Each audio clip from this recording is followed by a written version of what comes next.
নমস্কার বন্ধুরা, আজকে চলে এলাম আরও একটি সুস্বাদু রান্না রেসিপির সাথে। আজকের রেসিপিতে থাকছে কাঁচা কাঁঠালের তরকারি। তো দেখো, আমার বাড়ির গাছেতে এরকম কিছু কাঁঠাল হয়েছে, আর এখান থেকে আমি একটা কাঁঠাল পছন্দ করলাম।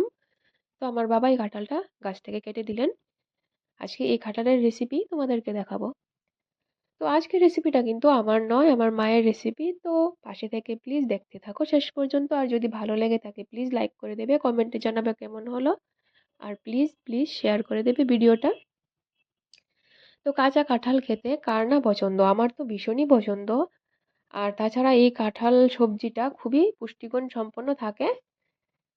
তো আমার মা এই কাঁঠালটা এরকম ভাবে টুকরো টুকরো করে কেটে নিচ্ছেন।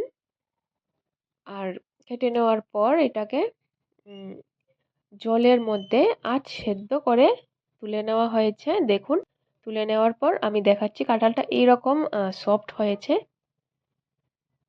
এই যে এরকম সফট হয়েছে।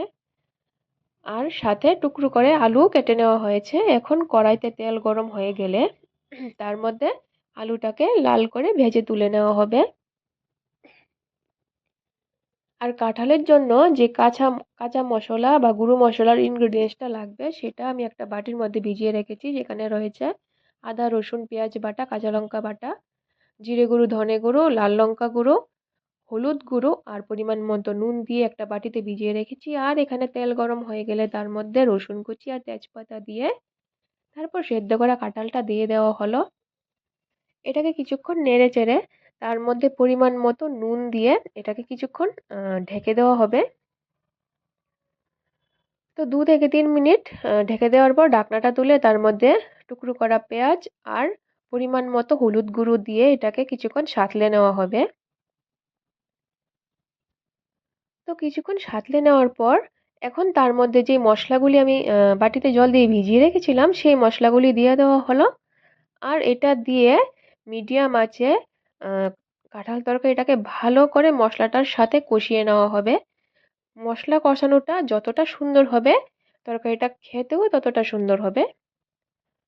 তো মিডিয়াম আঁচে উল্টে পাল্টে ভালো করে তরকারিটাকে কষিয়ে নেওয়া হলো। তো দেখো, কষিয়ে নেওয়ার পর এরকম হলো। এখন তার মধ্যে পরিমাণ মতো ঝোল দিয়ে দেওয়া হচ্ছে। তো পরিমাণ মতো ঝোল দিয়ে দেওয়ার পর এটাকে মিডিয়াম আঁচে আরো কিছুক্ষণ এটা সিদ্ধ হবে ঝোলটার মধ্যে, তরকারিটা।